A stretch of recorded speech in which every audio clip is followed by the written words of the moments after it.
여러분, 만약 매일 밤 가장 안전해야 할 당신의 방에 누군가 핑계를 대고 들어온다면 어떠시겠습니까? 그것도 당신이 아이에게 젖을 물리며 가장 무방비한 그 순간의 말입니다. 가족 이야기 채널에 오신 것을 환영합니다. 오늘 들려드릴 이야기는 갓 출산하여 몸도 마음도 지친 한 여인의 이야기입니다. 그녀는 그저 평화롭게 아이를 키우고 싶었지만 이상하게도 수유할 때마다 시아버지가 이런저런 핑계로 방에 들어오기 시작했습니다.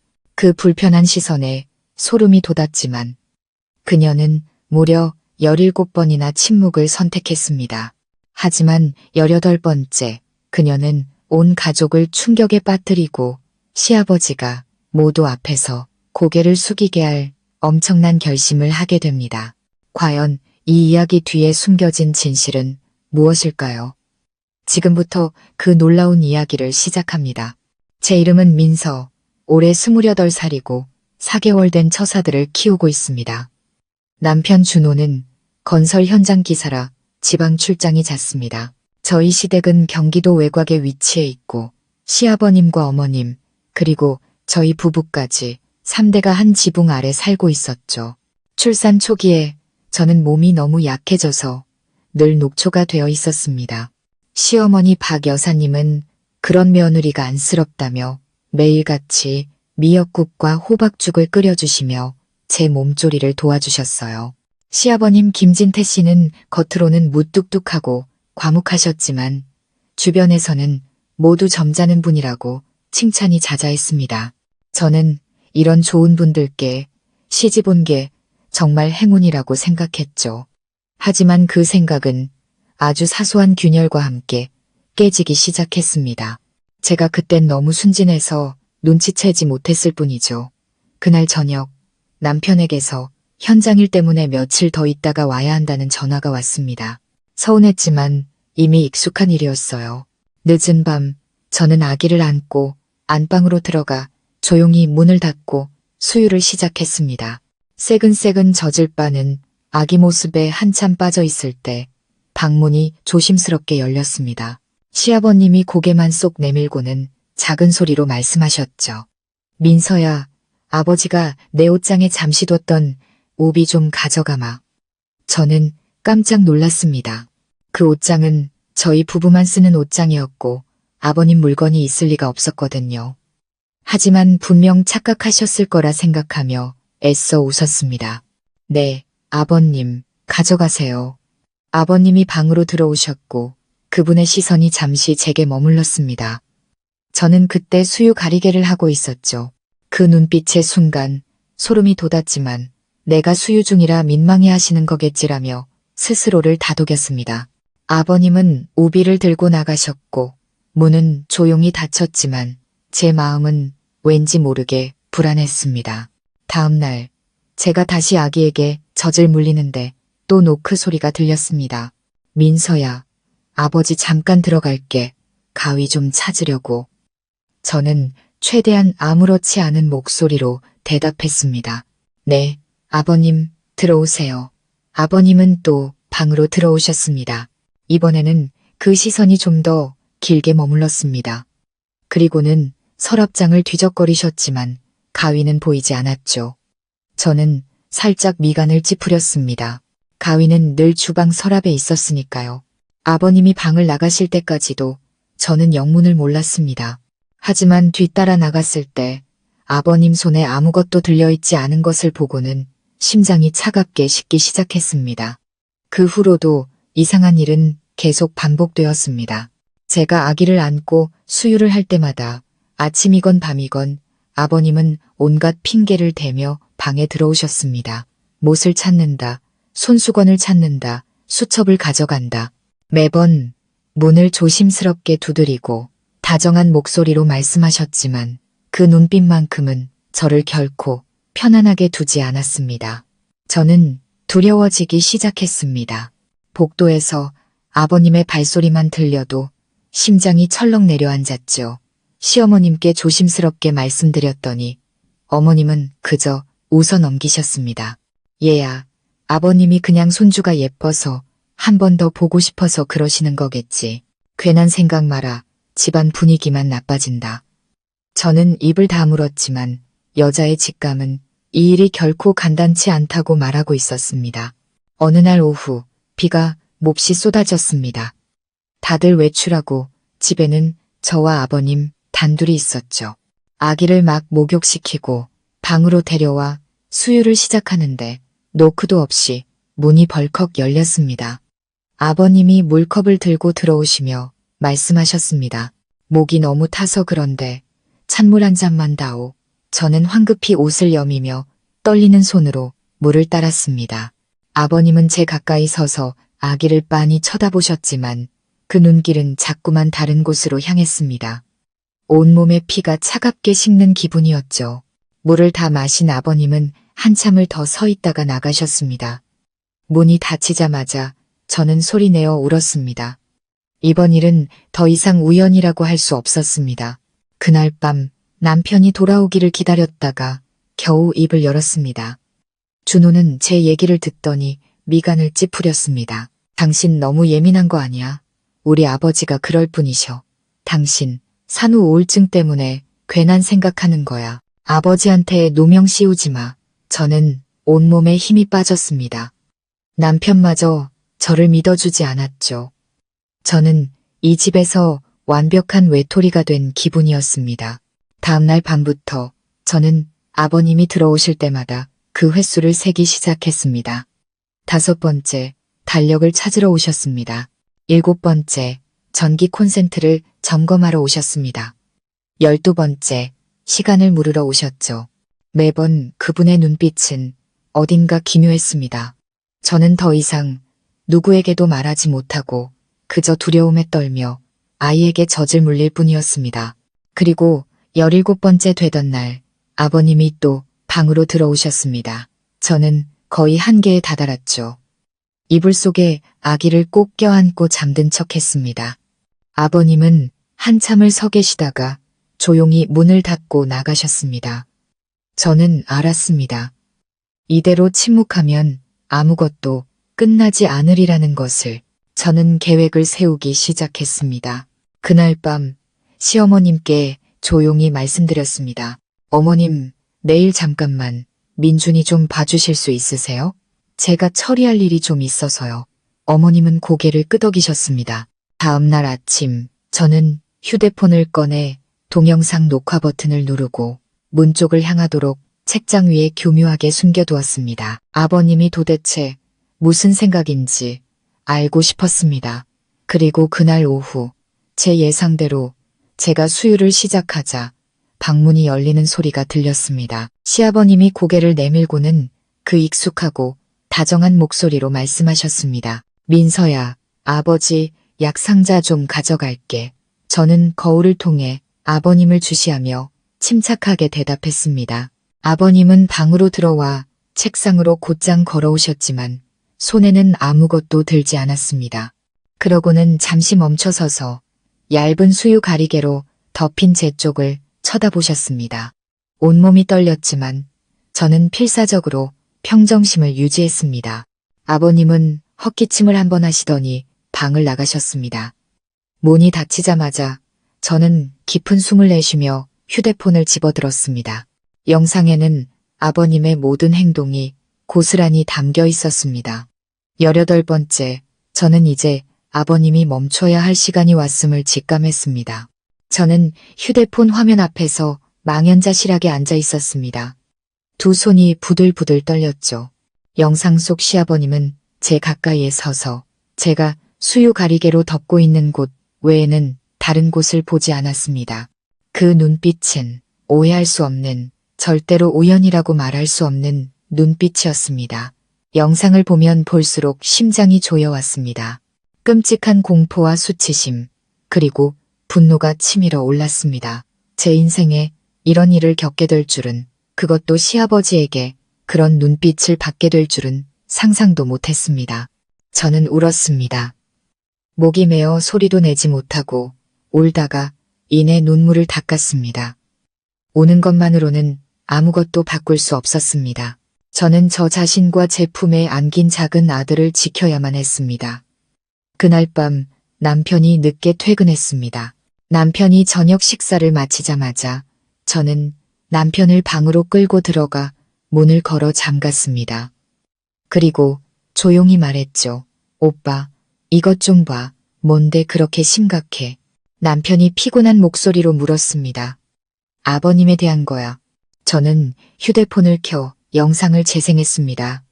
화면에서 새어나온 빛이 남편의 얼굴을 비췄습니다. 처음에는 억지 웃음을 짓던 남편은 시아버님이 몸을 숙여 제 쪽을 뚫어지게 쳐다보는 장면에서 얼굴이 돌처럼 굳어졌습니다. 남편은 아무 말도 하지 못하고 한참을 앉아 있었습니다. 잠시 후 그는 벌떡 일어났습니다. 이거 언제 찍은 거야? 오늘. 나도 믿고 싶지 않았어. 하지만 한두 번이 아니었어. 더는 참을 수가 없었다고. 알겠어. 남편은 손으로 이마를 짚으며 중얼거렸습니다. 말도 안 돼.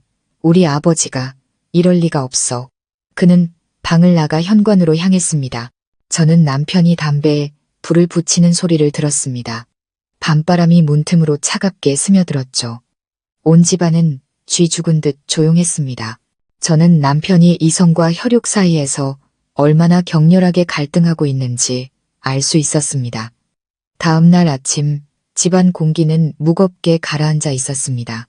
시아버님은 자신의 잘못이 기록되었다는 사실을 꿈에도 모른 채 평소처럼 신문을 읽고 계셨습니다. 저는 아버님을 보며 마음이 복잡했습니다. 시어머님이 상처받으실까봐, 이웃들이 수군거릴까봐 일을 크게 만들고 싶지 않았지만 이대로 침묵한다면 제가 어떻게 살아갈 수 있을까요? 아침 식사 후 남편이 제게 말했습니다. 내가 아버지랑 따로 얘기해 볼게. 저는 고개를 끄덕이고 아기를 안고 방으로 들어갔습니다. 문이 닫히고 거실에서 남편의 목소리가 들렸습니다. 낮았지만 억눌린 분노가 느껴지는 목소리였죠. 아버지, 여쭤볼 게 있어요. 왜 요즘 자꾸 민서가 수유할 때 방에 들어가세요? 긴 침묵이 흘렀습니다. 이윽고 약간 떨리지만 애써 평정을 유지하려는 시아버님의 목소리가 들렸습니다. 내가 그냥 물건 가지러 들어간 걸 가지고 며느리가 별 생각을 다 하는구나. 남편이 말했습니다. 아버지, 저 영상 봤어요. 침묵. 모기 소리 하나 들리지 않는 정적이 흘렀습니다. 잠시 후 의자가 거칠게 밀리는 소리와 함께 시아버님이 테이블을 내리치는 소리가 들렸습니다. 이놈이 감히 애비를 몰래 찍어? 저 여자가 시켰지. 애 낳더니 머리가 어떻게 된 거 아니야. 너도 그걸 믿어? 저는 그 모든 소리를 똑똑히 들었습니다. 목이 꽉 막혔죠. 남편은 여전히 침착했습니다. 그렇게 말씀하지 마세요. 다시 보세요. 아버지가 제 아내를 보는 눈빛 정상이 아니에요. 시아버님이 소리쳤습니다. 네가 지금 애비한테 대드는 거냐. 다 오해야. 저 여자가 이 집안을 망치려고 작정한 거야. 무언가 부서지는 소리가 들렸습니다. 저는 아기를 꼭 껴안았습니다. 심장은 미친 듯이 뛰었고 두려움 때문인지 억울함 때문인지 모를 눈물이 흘러내렸습니다. 잠시 후 남편의 무거운 발걸음이 제 방으로 향했습니다. 남편이 문을 열었을 때 그의 얼굴은 새하얗게 질려 있었습니다. 미안해. 일이 이렇게 될 줄은 몰랐어.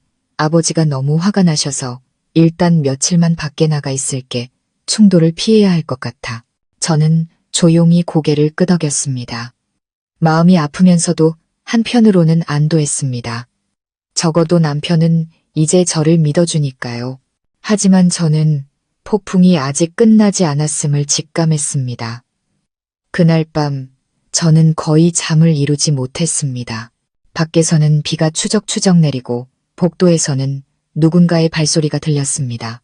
저는 숨을 죽이고 귀를 기울였습니다. 잠시 후 제 방문이 살짝 흔들렸습니다. 누군가 문을 열려고 하고 있었습니다.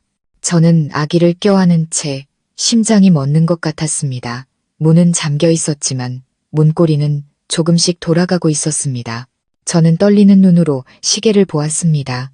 새벽 1시가 가까워지고 있었습니다. 이윽고 그 발소리는 멀어졌고 바깥 문이 닫히는 소리가 들렸습니다. 보지 않아도 누구인지 알 수 있었습니다. 다음 날 아침, 저는 이 사실을 남편에게 말했습니다. 남편은 한참 동안 침묵하더니 말했습니다. 내가 처리할게. 약속해. 그날 점심, 남편은 휴가를 내고 시어머님까지 모두 거실에 모이게 했습니다. 모두의 앞에서 남편은 동영상을 재생했습니다. 그의 목소리는 떨렸지만 단호했습니다. 죄송합니다. 아버지, 어머니. 하지만 이 일은 더 이상 덮을 수 없습니다. 아버지는 설명해 주셔야 합니다. 시어머님은 얼굴이 새하얘진 채 떨리는 손으로 입을 막으셨습니다. 여보, 이게 어떻게 된 일이에요? 시아버님은 몸이 굳은 채 눈이 붉어졌습니다. 나는 그냥 손주 보러 들어간 거야. 아무 뜻도 없었어. 이 며느리가 나한테 누명을 씌우는 거라고. 저는 울음을 터뜨렸습니다. 누명을 씌우려는 게 아니에요. 하지만 저는 그동안 너무나 많은 날들을 참고 견뎠어요. 제가 수유할 때마다 아버님은 핑계를 대고 들어오셨어요. 저는 무서워서 잠도 잘 수 없었다고요. 어머님, 시어머님은 의자에 주저앉아 눈물을 뚝뚝 흘리셨습니다. 수십 년을 함께 산 남편이 이런 일로 고발당할 줄은 꿈에도 몰랐던 것입니다. 시아버님은 분노와 수치심으로 얼굴이 붉어졌습니다. 그는 소리쳤습니다. 그래, 좋다. 너희들 온 가족 앞에서 나를 망신 주려는 거지. 내가 이 집에서 나가길 바라는 거냐고. 그러고는 신문을 테이블에 내던지고 나가버렸습니다. 문이 세게 닫히는 소리에 저와 어머님은 쏘스라치게 놀랐습니다. 아무도 더 이상 말을 잇지 못했습니다. 제 품에 안긴 아기의 울음소리만이 집안을 가득 채웠습니다. 그날 저녁 남편은 오랫동안 침묵을 지켰습니다. 그는 무거운 한숨과 함께 말했습니다. 내가 당신이랑 민준이 데리고 나가서 살게. 어머니는 아버지랑 계시면서 상황이 진정될 때까지 기다려줘. 저는 고개를 끄덕였습니다. 마음 한구석이 아프면서도 두려웠습니다. 평생을 남편과 자식을 위해 살아온 어머님은 이제 양쪽 사이에 끼어버렸습니다. 누구에게 의지해야 할까요? 다음 날 이른 아침, 제가 짐을 챙기고 있을 때 시어머님이 조용히 방으로 들어오셨습니다. 어머님은 제 손을 잡고 잠긴 목소리로 말씀하셨습니다. 얘야, 나는 널 믿는다. 그이가 그랬을 거라고는 상상도 못했지만 그래도 나한테 시간을 좀 다오. 그 사람에게 아직 양심이라는 게 조금이라도 남아있는지 딱 한 번만 시험해보고 싶구나. 저는 어머님의 지쳤지만 단호한 눈빛을 보았습니다. 어머님도 저만큼이나 고통스러워하고 있다는 것을 알 수 있었습니다. 저는 아무 말 없이 어머님의 손을 꽉 잡았습니다. 그리고 저는 몰랐습니다. 시어머님의 그 한마디, 한 번만 시험해 보겠다는 그 말이 시아버지가 온 가족 앞에서 고개를 숙이고 망신을 당하게 할 거대한 계획의 시작이 될 줄은 말입니다. 저는 시어머님의 그 조용한 한마디가 진짜 폭풍의 시작이 될 줄은 꿈에도 몰랐습니다. 그날 이후 어머님은 조용히 변하셨습니다. 더 이상 회피하지도 성급하게 남편을 감싸지도 않으셨죠. 눈빛은 더 날카로워졌고 깊은 생각에 잠겨 계셨습니다. 말수는 줄었지만 저는 어머님이 무언가를 몰래 계획하고 계신다는 것을 느낄 수 있었습니다. 사흘이 흘렀습니다. 집안의 공기는 여전히 살얼음판 같았죠. 시아버님은 말이 없어졌고 며느리인 저를 계속 피하셨습니다. 저는 문을 단단히 걸어 잠근 후에야 안심하고 아기에게 젖을 물릴 수 있었습니다. 나흘째 되던 날 아침 어머님이 갑자기 말씀하셨습니다. 오늘 오후에는 외출하지 말 거라. 온 가족이 모여서 저녁 먹으면서 할 얘기가 있다. 저는 불길한 예감에 휩싸였습니다. 무언가 큰일이 터질 것만 같았죠. 그날 오후 하늘은 먹구름으로 가득했습니다. 저녁상이 차려지고 모두가 시아버님이 들어오시기만을 기다렸습니다. 어머님은 수수한 옷차림에 엄숙한 표정이셨고 제 옆에 앉은 남편은 이마에 땀이 송골송골 맺혀 있었습니다. 시아버님이 들어오시고 식사가 시작되었습니다. 모두가 말없이 밥을 먹었고 수저 부딪히는 소리만이 차갑게 울려 퍼졌습니다. 식사가 반쯤 진행되었을 때 어머님이 갑자기 고개를 들었습니다. 목소리는 차분했지만 칼날처럼 날카로웠습니다. 여보, 요즘 당신 민서방에 참 자주 들어가더군요. 시아버님은 흠칫 놀라 손에 든 젓가락을 떨어뜨렸습니다. 당신 무슨 이상한 소리를 하는 거요? 난 그냥 손주 보러 들어간 거요. 손주요? 어머님은 남편을 똑바로 쳐다보셨습니다. 솔직하게 말해보세요. 손주를 본 겁니까? 아니면 다른 걸 본 겁니까? 공기가 얼어붙었습니다. 남편은 식탁 밑에서 제 손을 꽉 잡았습니다. 저는 고개를 숙인 채 심장이 미친 듯이 뛰었습니다. 시아버님이 벌떡 일어나 소리쳤습니다. 저 며느리가 나한테 누명을 씌우더니 이제 당신까지 나를 의심하는 거요? 어머님은 대답하지 않으셨습니다. 자리에서 일어나 안방으로 들어가시더니 잠시 후 제 휴대폰을 들고 나오셨습니다. 어머님은 휴대폰을 식탁 중앙에 놓으며 차갑게 말씀하셨습니다. 억울하다고 하니 온 가족이 함께 똑똑히 보도록 하죠. 어머님은 재생 버튼을 눌렀고 화면이 밝아졌습니다. 제가 그날 찍었던 영상이 모두의 눈앞에 펼쳐졌습니다. 제 심장 뛰는 소리가 영상 재생 소리와 함께 섞여 들렸습니다. 영상 속에서 시아버님은 방으로 들어와 저를 힐끗 쳐다보더니 필요 이상으로 오랫동안 시선을 고정했습니다. 어떤 변명으로도 어떤 오해로도 덮을 수 없는 명백한 증거였습니다. 시아버님의 얼굴은 새하얗게 질렸고 식탁에는 침묵만이 흘렀습니다. 제 품에 안긴 아기의 울음소리만이 그 정적을 깼죠. 어머님이 천천히 입을 열었습니다. 목소리는 떨렸지만 분명했습니다. 내가 당신과 30년 넘게 살았소. 이런 꼴을 보게 될 날이 올 줄은 꿈에도 몰랐소. 내가 얼마나 가슴이 찢어지는지 알기나 해요. 시아버님은 고개를 숙인 채 아무 말도 하지 못했습니다. 남편이 일어섰습니다. 목이 맨 목소리였죠. 아버지, 저는 아내를 믿지 않았어요. 아내의 상상이라고 생각했어요. 하지만 지금 제가 남자라는 사실이, 아버지의 아들이라는 사실이 너무나 부끄럽습니다. 어떻게 그러실 수 있어요?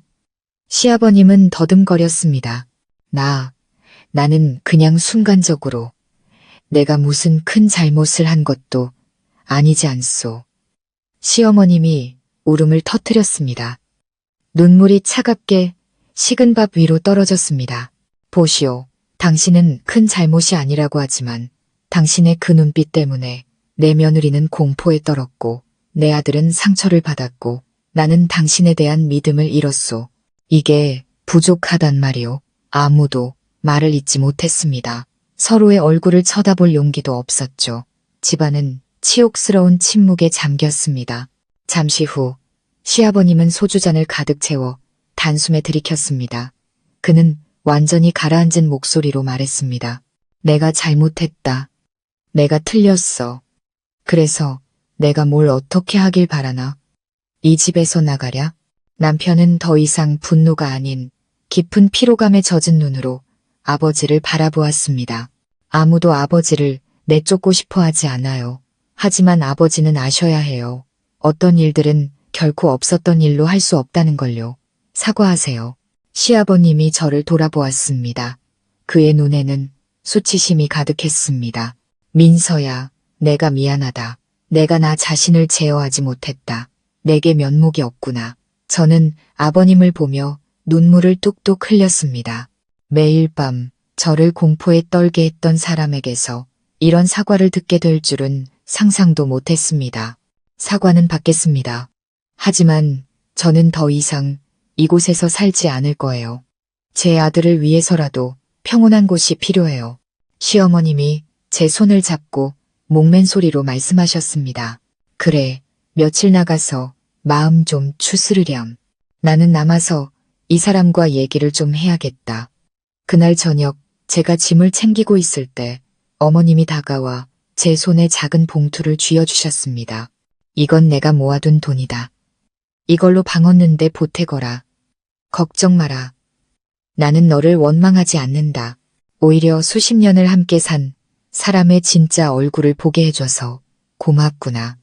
저는 어머님을 껴안고 목이 메어 아무 말도 할 수 없었습니다. 밖에서는 시아버님이 마당에 홀로 앉아 계셨습니다.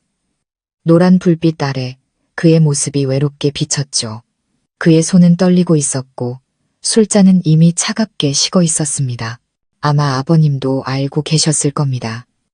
오늘부로 신뢰와 존경, 그리고 이 따뜻했던 가정까지 모든 것을 잃었다는 사실을요. 다음 날 아침 저는 아기를 안고 그 집을 나섰습니다. 어머님이 대문 앞까지 배웅해 주셨습니다. 눈가는 붉게 충혈되어 있었죠. 가거라. 하지만 두려움 때문에 약해지지는 마라. 내 아들을 위해서라도 강해져야 한다. 저는 고개를 끄덕였습니다. 뒤에서는 시아버님이 문가에 조용히 서 계셨습니다. 아무 말씀도 없으셨죠. 고개를 숙인 그의 모습은 한 남자의 인생에서 가장 큰 굴욕의 순간이었을 겁니다. 저는 뒤돌아서서 걸었습니다. 한 걸음 한 걸음이 어두웠던 과거를 뒤로 하는 것 같았습니다. 하지만 저는 이것이 꼭 필요한 해방이라는 것을 알았습니다. 그날 밤 어머님께 전화가 왔습니다. 울음으로 잠긴 목소리였죠. 그이가 조상님 위패 앞에서 무릎을 꿇고 몇 달간 집을 떠나 속죄하고 오겠다고 하더구나. 기뻐해야 할지 슬퍼해야 할지 모르겠지만 적어도 부끄러운 줄은 알게 된 것 같아. 저는 말없이 눈물만 흘렸습니다. 마침내 진실이 밝혀진 것입니다. 정의는 요란한 소리에서 오는 것이 아니라 목소리를 낼 용기를 가진 사람들에게서 온다는 것을 깨달았습니다. 저는 조용한 새벽, 아기를 안고 그 집을 떠났습니다. 하늘은 제 마음처럼 잿빛이었습니다. 한 걸음 한 걸음이 기억을 짓밟는 것 같았죠. 처음 시집왔을 때의 설렘, 단란했던 저녁 식사, 아이의 웃음소리, 이제는 무엇으로도 메울 수 없는 균열만이 남았습니다. 저는 낡은 연립주택의 작은 월세방을 구했습니다. 겨우 10제곱미터 남짓한 볕이 들면 찜통이 되는 양철 지붕 아래였지만 그 대신 평온함을 얻을 수 있었습니다. 더 이상 한밤중의 노크 소리에 놀라지 않아도 됐고 저를 소름 돋게 하는 눈빛도 없었죠. 제 아들 민준이는 요람에서 평화롭게 잠들어 있었습니다. 저는 아들을 보며 눈물을 뚝뚝 흘렸습니다. 아가, 엄마가 미안해. 너를 안전하지 못한 곳에서 태어나게 해서. 집을 나온 초반은 정말 힘들었습니다. 저는 직업이 없었고 남편이 가끔 돈을 보내주긴 했지만 그의 목소리는 늘 혼란스러워 보였습니다. 모든 걸 잘 정리하겠다고 했지만 저는 알 수 있었습니다. 남편과 저 사이에는 깊은 금이가 있다는 것을요. 시아버지의 일뿐만 아니라 우리의 믿음이 시험대에 올랐기 때문입니다. 저는 집 근처 작은 가게에 시간제 격리로 취직했습니다. 낮에는 일하고 밤에는 아이를 돌봤죠. 모든 것이 그렇게 조용히 흘러갔습니다. 그러던 어느 날 밤 문틈으로 편지 한 통이 들어왔습니다. 새로운 전환점을 알리는 신호였죠. 낡고 누렇게 변한 편지지. 하지만 익숙하고 단정한 글씨체. 시어머님의 글씨였습니다. 제 손이 떨렸습니다. 저는 편지를 열었습니다. 한 줄 한 줄이 마치 어머님의 목소리처럼 애틋하게 다가왔습니다. 민서야, 네가 얼마나 큰 상처를 받았는지 안다. 그 사람을 대신해서, 그리고 나약했던 내 아들을 대신해서 사과하마. 네가 더 아플까봐 차마 찾아갈 용기가 나지 않았다. 하지만 이것만은 알아주렴. 김서방이 정말로 집을 떠났단다. 어제 편지 한 장을 남기고 떠났어. 며느리가 용서해 줄 때까지 돌아오지 않겠다고 하더구나. 어머님은 그가 어디로 갔는지 연락도 닿지 않는다고 하셨습니다. 혹시나 나쁜 마음을 먹었을까봐 두렵다고요. 내가 아직 이 어미를 조금이라도 생각한다면 딱 한 번만 집에 와주렴. 너와 손주 얼굴이라도 볼 수 있게. 저는 편지를 접었습니다. 심장이 터질 것처럼 답답했습니다. 다시는 그 집에 돌아가지 않으리라 다짐했었습니다. 하지만 잘못을 저지른 늙은 노인이 지금 어디선가 헤매고 있을지도 모릅니다. 고통스러워하며 참회하고 있을지도 모릅니다. 제가 과연 모른 척할 만큼 매정할 수 있을까요? 저는 밤새 양철 지붕 위로 떨어지는 빗소리를 들으며 뒤척였습니다. 빗방울 하나하나가 제 심장을 두드리는 것 같았죠. 다음 날 아침 저는 민준이를 안고 옛집으로 향했습니다. 익숙한 대문은 그대로였지만 시아버님의 헛기침 소리도 그가 즐겨 마시던 진한 녹차 향기도 없었습니다. 시어머님이 달려나와 저를 와락 껴안고 우셨습니다. 네가 다시는 안 올 줄 알았어. 와줘서 정말 고맙다, 얘야. 저는 어머님을 안고 참았던 눈물을 흘렸습니다. 어머님, 아버님 떠나신 지 얼마나 됐어요? 사흘이 넘었다. 어디 계신지 아무도 몰라. 휴대폰도 지갑도 다 두고 갔어. 저는 거실에 놓인 사진을 보았습니다. 부부의 결혼 사진은 단정하게 놓여 있었지만 왠지 모르게 외로워 보였습니다. 그 아래에는 아버님이 남기신 편지가 있었습니다. 떨리는 필체였죠. 나는 남편으로서도 아버지로서도 자격이 없다. 하지만 평생 변태 취급을 받으며 살 수는 없다. 모두가 편안해지도록 내가 떠나겠다. 저는 그대로 굳어버렸습니다. 차가운 기운이 온몸을 덮쳤습니다. 저는 아버님을 증오했고 그가 무서워 잠 못 이룬 밤도 많았습니다. 하지만 지금 이 글을 읽으니 분노보다 연민이 더 크게 밀려왔습니다. 저녁에 남편이 돌아왔습니다. 몹시 지친 얼굴이었죠. 현장 인부들이 동서울 터미널에서 아버지를 봤다고 어디론가 떠나려 했다는 소식을 전했습니다. 남편은 그곳까지 찾아갔지만 허사였다고 합니다. 아마 옛날 고향 집으로 가셨을지도 몰라. 내가 찾아볼게. 남편이 말했습니다. 그의 눈은 붉게 충혈되어 있었습니다. 다녀와요. 저는 고개를 끄덕였습니다. 어쨌든 당신 아버지셨으니까. 남편은 제 손을 잡으며 조용히 말했습니다. 돌아와줘서 고마워. 당신이 얼마나 강한 사람인지 알아. 저는 침묵했습니다. 제 마음속 상처는 여전히 아물지 않았으니까요. 하지만 남편의 목소리에서 우리 관계가 완전히 끝나지는 않았다는 것을 느낄 수 있었습니다. 사흘 후 모두가 아침 식사를 하고 있을 때 시어머님께 전화 한 통이 걸려왔습니다. 어머님은 얼굴이 새하얘진 채 더듬거리셨습니다. 네, 여보, 당신 지금 병원이라고요? 온 가족이 집에서 40km나 떨어진 포천의 한 병원으로 달려갔습니다. 시아버님은 저체온증과 저혈압 쇼크로 응급실에 실려오셨습니다. 몸은 보랏빛으로 변해 있었고 옷은 흠뻑 젖었으며 발에는 진흙이 가득했습니다. 의사는 아버님이 탈진 상태이며 아마 밤새 비를 맞으며 걸었을 것이라고 말했습니다. 저는 침대 옆에 서서 산소호흡기에 의지한 채 가쁘게 숨을 쉬는 아버님을 바라보았습니다. 연민, 분노, 안타까움이 뒤섞인 복잡한 감정이 밀려왔습니다. 시어머님은 남편 옆에 주저앉아 손을 잡고 흐느끼셨습니다. 왜 이렇게 어리석은 짓을 했어요, 여보? 한 번의 실수 때문에 스스로를 이렇게 벌주고 싶었어요. 아버님이 힘겹게 눈을 떴습니다.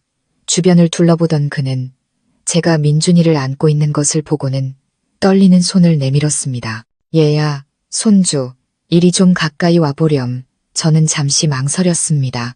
눈물이 차올랐죠. 이윽고 저는 다가가 민준이를 침대 옆에 내려놓았습니다. 아버님은 손주를 보며 떨리는 입술로 말했습니다. 미안하다. 나는 그저 손주가 커가는 걸 보고 싶었을 뿐인데 볼수록 내 죄가 더 커지는 것 같았다. 더 이상 누구도 힘들게 하고 싶지 않았다. 시어머님은 소리내어 우셨고 남편은 고개를 돌렸습니다. 저는 아버님의 이불 위로 손을 얹으며 조용히 말했습니다.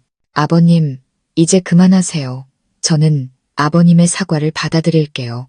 저는 누구도 자신의 잘못 때문에 죽는 것을 원치 않아요. 살아서 살아서 죄를 갚으세요, 아버님. 아버님의 눈에 눈물이 고이더니 하얀 베개 위로 흘러내렸습니다. 그 순간 병실 안의 모든 것이 멈춘 듯 했습니다. 진정한 용서는 있는 것이 아니라 고통을 끝내고자 하는 마음에서 비롯되는 것이었습니다. 그날 밤 저는 병원에 남아 아버님을 돌봤습니다. 아들의 고른 숨소리 사이로 아버님이 어머님께 속삭이는 소리가 들렸습니다. 여보, 이제야 알겠소. 가족의 실망스러운 눈빛만큼 무서운 건 없다는 걸. 나 이제 다르게 살겠소. 약속하오. 시어머님은 남편의 손을 꼭 잡고 눈물을 흘리셨습니다. 당신이 잘못을 알기만 한다면 모든 걸 다시 시작할 수 있어요. 저는 그 대화를 조용히 들으며 마음이 한결 가벼워지는 것을 느꼈습니다. 어쩌면 용서는 나약함이 아니라 나 자신을 해방시키는 유일한 방법일지도 모릅니다. 하지만 저는 몰랐습니다. 그날 밤 이후 또 다른 예기치 못한 사건이 닥쳐와 우리 가족을 다시 한번 절망의 벼랑 끝으로 몰고 갈 줄은 말입니다. 그날 이후 시아버님은 일반 병실로 옮겨졌고 상태는 점점 좋아졌습니다. 의사는 안정을 취하고 감정적인 충격을 피하라고 당부했죠. 시어머님이 병원에 남아 아버님을 돌보셨고 저는 아직 어린 민준이를 데리고 월세방으로 돌아왔습니다. 모든 것이 잠시 진정된 듯 했지만 제 마음속에는 이름 모를 불안감이 계속 맴돌았습니다. 며칠 동안 저는 밤마다 처마 끝에 떨어지는 빗소리에 놀라 잠에서 깨곤 했습니다. 꿈에서는 시아버님이 마당 한가운데 서서 저와 아들을 그저 바라보고 계셨습니다. 아무 말 없이 그저 깊이 고개를 숙이고 계셨죠. 저는 잠에서 깨면 심장이 조여오는 불길한 예감에 사로잡혔습니다. 사흘째 되던 날 자정이 거의 다 된 시간이었습니다. 제가 아들을 재우고 있을 때 전화벨이 요란하게 울렸습니다. 화면에는 시어머님 이름이 떠 있었죠. 수화기 넘어 어머님의 목소리는 다급하고 떨렸습니다. 민서야, 그이가 없어졌어. 저는 그대로 얼어붙었습니다. 네, 아버님이 없어지셨다니 그게 무슨 말씀이세요? 어머님은 물을 들어 잠시 자리를 비웠다가 돌아와 보니 침대가 비어 있었고 창문이 활짝 열려 있었다고 했습니다.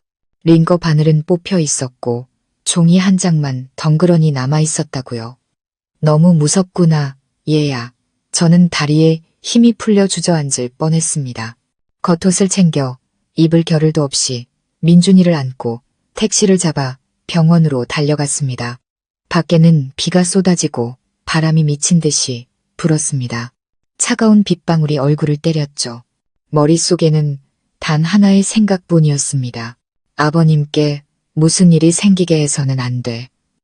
병원에 도착했을 때 복도는 텅 비어 있었고 희미한 불빛만이 젖은 바닥을 비추고 있었습니다. 시어머님은 병실 문 앞에 주저앉아 계셨습니다. 얼굴은 새하얗게 질려 있었고 손에는 아버님이 남기신 쪽지를 꼭 쥐고 계셨죠. 저는 떨리는 손으로 그 쪽지를 받아들었습니다. 글자 하나하나가 제 심장을 찢는 것 같았습니다. 모두를 너무 힘들게 했다. 바람과 비만 있는 곳에서 내가 누구인지 스스로에게 묻고 싶다. 나를 찾지 마라. 내가 존재하지 않았던 것처럼 여겨다오. 저는 할 말을 잃었습니다. 그때 남편도 흠뻑 젖은 채 달려왔습니다. 그는 쪽지를 보더니 병원 주변을 찾기 위해 밖으로 뛰쳐나갔습니다. 저는 민준이를 어머님께 맡기고 우산을 든 채 남편을 뒤따라갔습니다. 비는 점점 더 거세졌고 가로등 불빛이 무릉덩이 위에서 어른거렸습니다. 저는 크게 소리쳤습니다. 아버님, 어디 계세요? 대답은 없었습니다. 빗소리가 모든 소리를 삼켜버렸죠. 새벽 2시쯤 병원 경비원이 달려와 말했습니다. 환자복을 입은 노인이 병원 뒤편 호수 쪽으로 걸어가는 것을 봤다고요. 우리는 그곳을 향해 정신없이 달렸습니다. 작은 길은 미끄러웠고 빗물은 발목까지 차올랐습니다. 시어머님이 넘어질 뻔한 것을 제가 겨우 부축했습니다. 어머님은 헐떡이며 말씀하셨습니다. 그이가 죽게 되면 호수를 마지막으로 보고 싶다고 말한 적이 있었어. 심장이 멎는 것 같았습니다. 손전등 불빛으로 수풀과 나무를 샅샅이 비췄습니다. 그리고 마침내 하얀 빗줄기 속에서 물가에 웅크리고 앉아있는 한 사람의 그림자를 발견했습니다. 아버님, 저는 소리치며 달려갔습니다. 시아버님이 돌아보았습니다.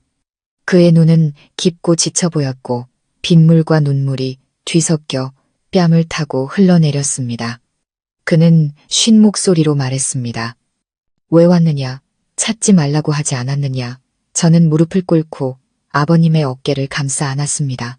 제 눈물도 빗물과 하나가 되었습니다. 저는 누구도 죽는 걸 원치 않아요. 아버님, 아시겠어요? 아버지는 잘못하셨지만 죽음이 해결책은 아니에요. 아버님은 힘없이 웃으며 고개를 저었습니다. 평생을 고집스럽게 살다가 무너지고 나서야 내가 얼마나 한심한 인간인지 알았다. 더는 누구의 얼굴도 보고 싶지 않다. 남편과 어머님이 달려왔습니다. 남편은 아버지를 꼭 껴안고 외쳤습니다. 아버지, 제발 돌아가요. 저희가 다 용서했어요. 제발 이러지 마세요. 아버님은 눈물을 흘리며 고개를 저었습니다. 어떻게 용서받을 수 있겠느냐. 내가 모든 걸 망쳤는데. 저는 아버님의 손을 꽉 잡았습니다. 아버님, 용서는 잊기 위해서가 아니라 다시 시작하기 위해서 하는 거예요. 민준이가 할아버지 없이 자라길 바라세요.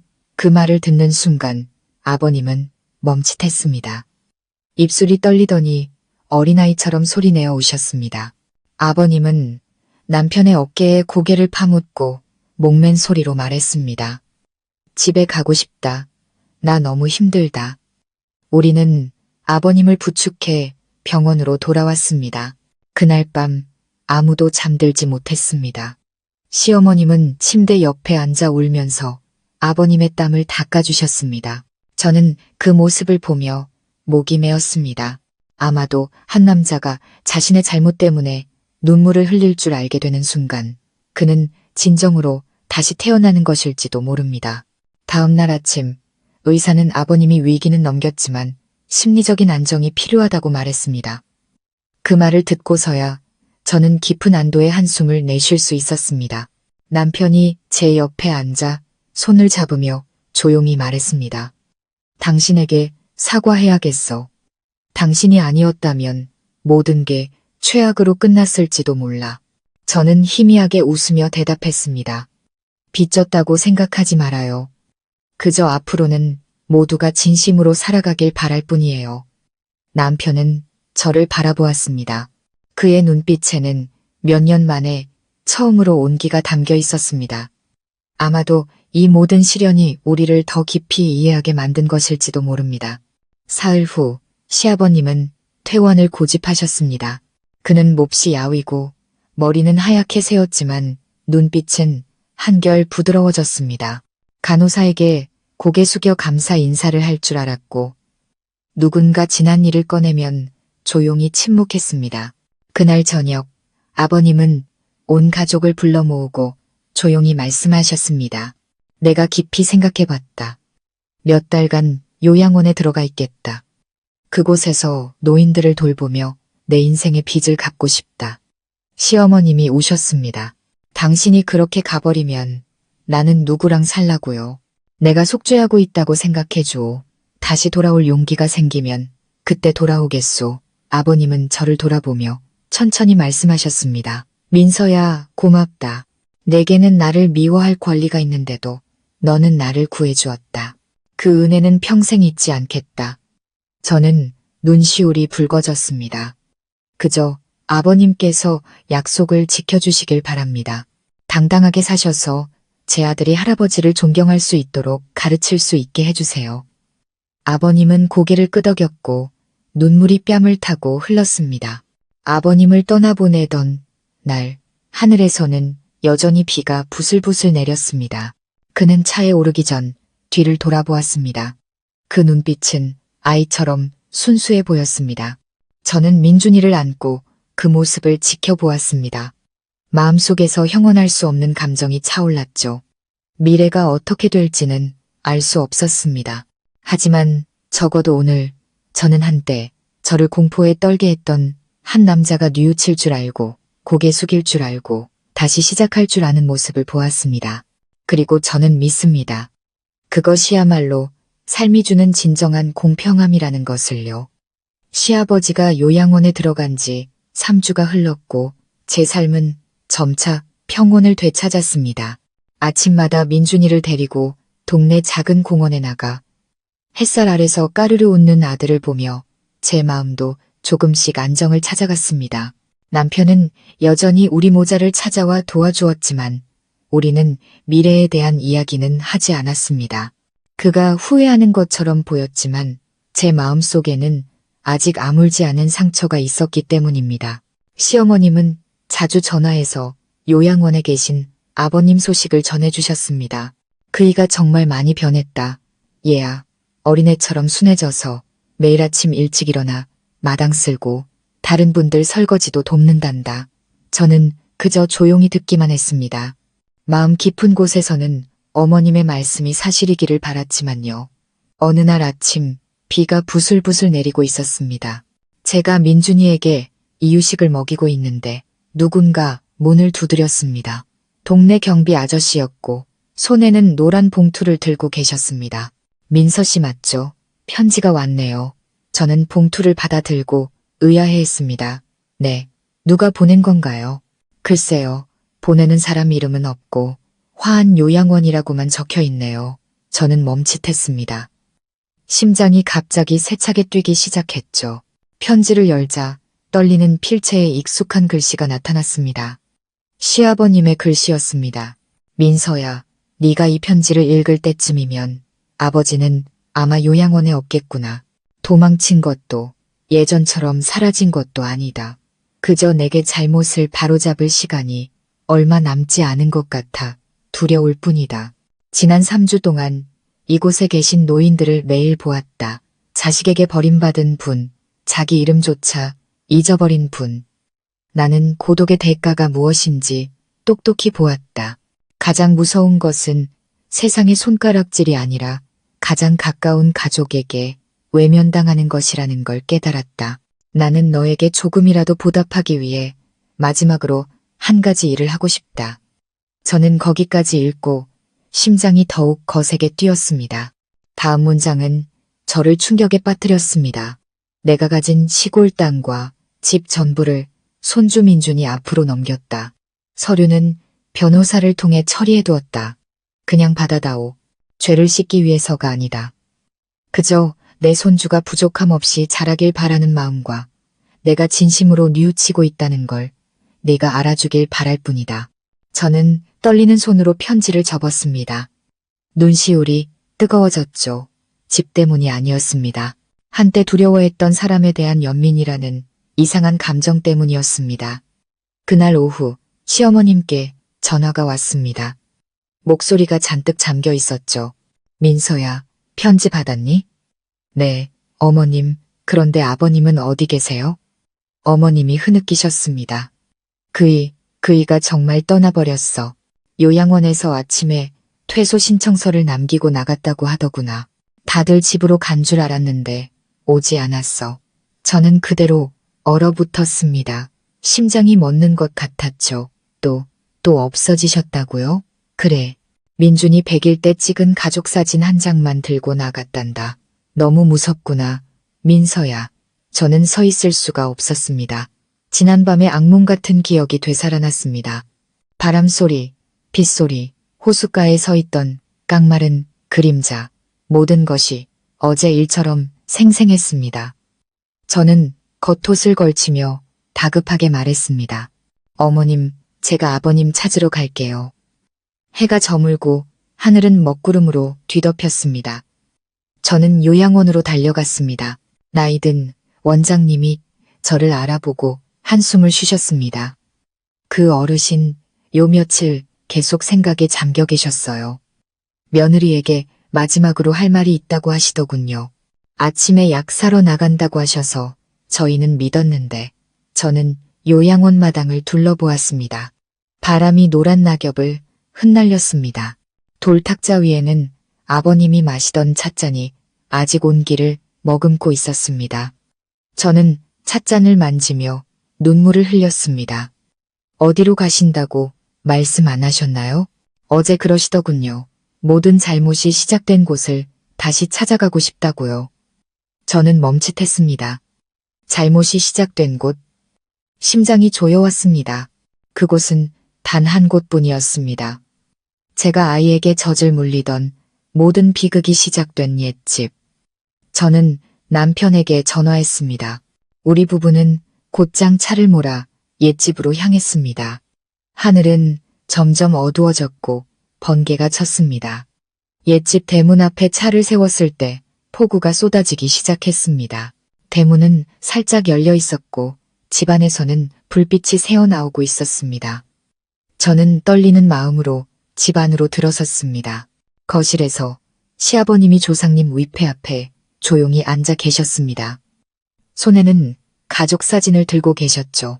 제 발소리를 듣고 아버님이 고개를 들었습니다. 눈은 깊게 패여 있었고 목소리는 잠겨 있었습니다. 왔구나. 네가 올 줄 알았다. 저는 목이 메어 간신히 불렀습니다. 아버님, 왜 이러세요? 아버님은 슬프게 웃으셨습니다. 죽으려는 게 아니다. 그저 이 집의 마지막 인사를 하고 싶었을 뿐이다. 모든 잘못이 여기서 시작됐지. 잘못된 시선, 잘못된 침묵, 모든 것이. 아버님, 다 지난 일이잖아요. 아니, 지나지 않았다. 아버님이 조용히 고개를 저었습니다. 나는 네가 문소리만 들어도 떨게 만들었다. 내가 어떻게 살아도 그 기억을 지울 수는 없겠지. 하지만 오늘 내가 진심으로 변했다는 것을 내가 알아주었으면 한다. 저는 아버님을 보았습니다. 마음속에서 복잡한 감정이 뒤섞여 올라왔습니다. 그는 더 이상 고집세고 불같은 남자가 아니었습니다. 고독으로 스스로를 벌하고 있는 한 사람이었죠. 남편이 다가와 아버지 앞에 무릎을 꿇었습니다. 아버지, 저희는 오래전에 용서했어요. 그저 살아만 계세요. 스스로를 더는 괴롭히지 마세요. 아버님은 아들의 손을 잡았습니다. 눈물이 빗물처럼 흘렀습니다. 안다. 하지만 내가 더 오래 살 수 있을지 모르겠다. 심장이 너무 약해졌어. 만약 내가 잘못되면 민준이에게 절대 후회할 일을 만들지 말라고 가르쳐다오. 나처럼 너무 늦기 전에 말이다. 그런 말씀 마세요. 저는 목이 메어 말했습니다. 저희는 그저 아버지가 살아계시기만 하면 돼요. 아버님은 저를 보았습니다. 눈빛이 이상하리만큼 부드러웠습니다. 고맙다, 민서야. 만약 다음 생이 있다면 그때는 좋은 사람이 되어 누구도 두렵게 만들지 않으리라. 그 말을 끝으로 아버님은 남편의 손을 꽉 잡고 힘없이 미소를 지었습니다. 그리고는 조용히 고개를 옆으로 떨구었습니다. 그의 눈은 쏟아지는 빗소리 속에서 천천히 감겼습니다. 아버지, 남편이 절규했습니다. 저는 달려가 아버님을 붙잡았지만 그의 몸은 이미 차갑게 식어가고 있었습니다. 시아버님의 장례식은 간소하게 치러졌습니다. 조문객은 많지 않았지만 모두가 눈물을 흘렸습니다. 요양원에 계시던 어르신들까지 찾아와 아버님의 마지막 길을 배웅해 주셨습니다. 아버님이 늘 다른 사람들을 아꼈고 아침마다 죽을 끓여주셨다고 말했습니다. 저는 민준이를 안고 영정 옆에 섰습니다. 아들의 눈동자에 할아버지의 평온한 얼굴이 비쳤습니다. 마치 인생의 마지막 날들로 모든 죄를 씻어낸 듯한 모습이었습니다. 장례식이 끝나고 유품을 정리하던 중 낡은 편지 봉투 안에 숨겨진 또 다른 쪽지를 발견했습니다. 단 한 줄이 적혀 있었죠. 두려움을 가르쳐줘서 고맙다. 신뢰를 잃는 것이 얼마나 무서운지, 또다시 잘못 사는 것이 얼마나 두려운지 알게 해줘서. 저는 쪽지를 접으며 눈물을 흘렸습니다. 너무 늦었지만 시아버지는 진정한 깨달음으로 자신의 삶을 대속했습니다. 어쩌면 그것이야말로 길을 잃었던 한 인간에게 가장 아름다운 결말이었을지도 모릅니다. 시아버지의 장례식이 끝나고 집은 이상할 정도로 고요해졌습니다. 방 안에는 아직 향냄새가 배어 있었고 푸른 연기는 미처 흩어지지 못한 채 맴돌았습니다. 저는 민준이를 안고 재단 앞에 서서 영정 사진 속 아버님을 바라보았습니다. 온화한 눈빛, 살짝 머금은 미소. 한때 저를 공포에 떨게 했던 사람이 이제는 한없는 연민을 느끼게 했습니다. 남편은 제 옆에서 오랫동안 침묵을 지키다 조용히 말했습니다. 아버지가 가시니 마음이 가벼우면서도 무거워. 가벼운 건 아버지가 이제 편안해지셨다는 거고, 무거운 건 내가 너무 무력했다는 거야. 당신을 지켜주지도 못했고 아버지도 구하지 못했어. 저는 남편을 돌아보며 차분하게 말했습니다. 아버님은 마지막 순간에 스스로를 구하신 거예요. 그리고 당신은 아직 바로잡을 기회가 남아있어요. 남편은 저를 바라보았습니다. 그 눈빛에는 감사함과 두려움이 뒤섞여 있었죠. 나 용서해 줄 수 있어, 민서야. 그 질문에 저는 할 말을 잃었습니다.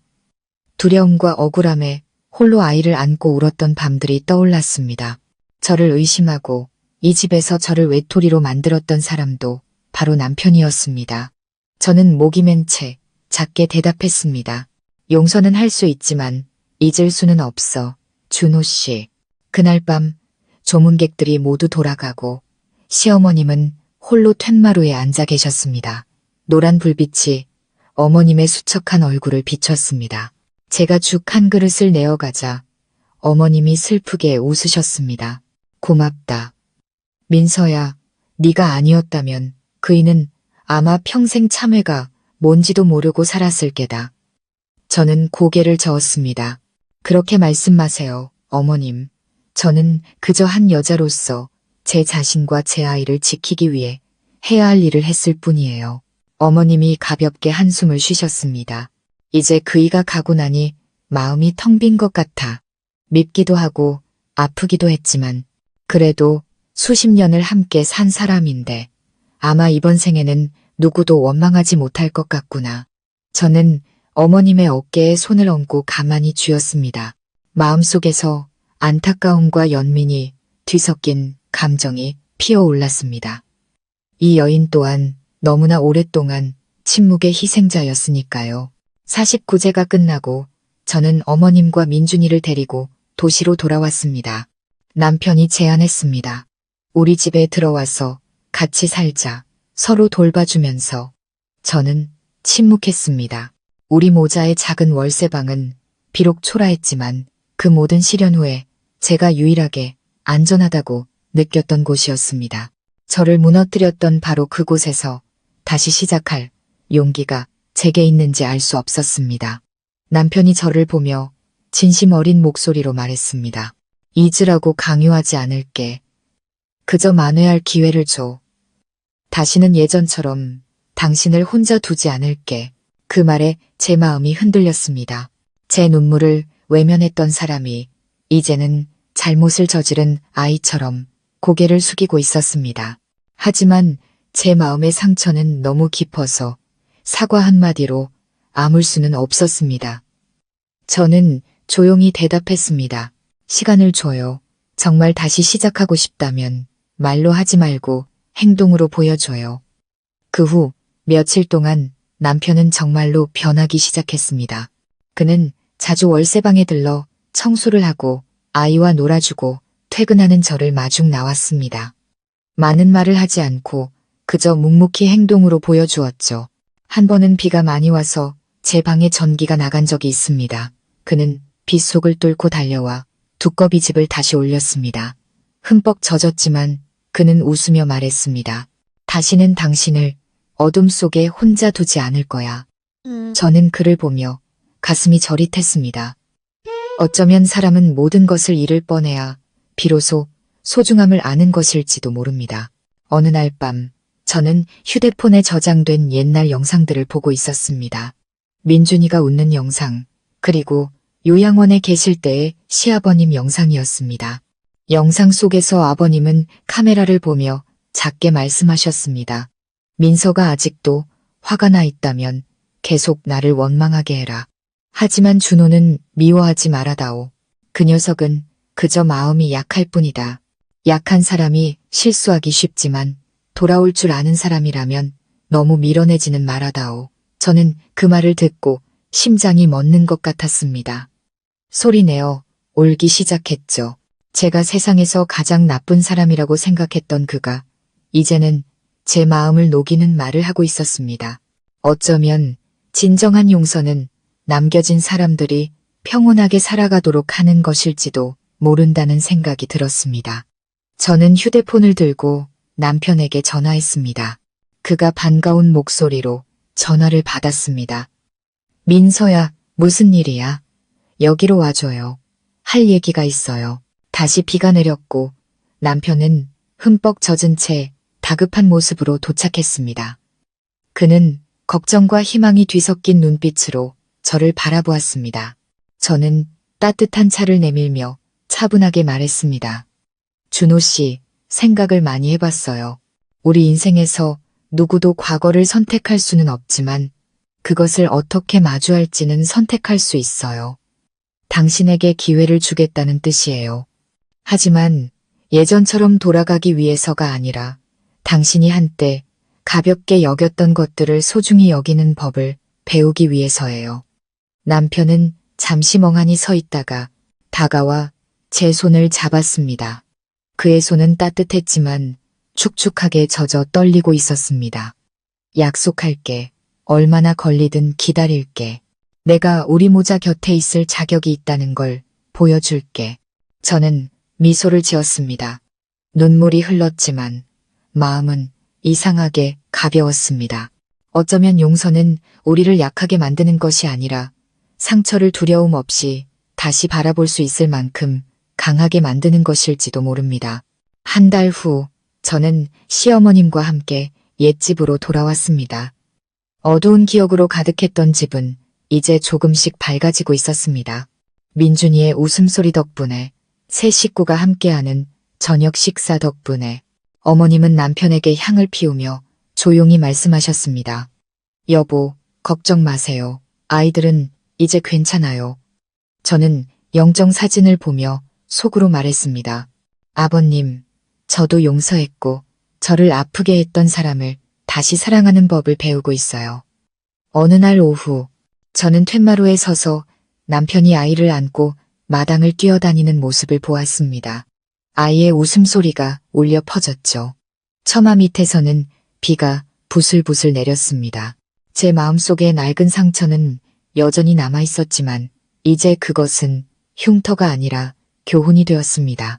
어떤 실수는 시간을 들여 대가를 치러야 하고 어떤 상처는 사랑으로 치유되어야 한다는 교훈.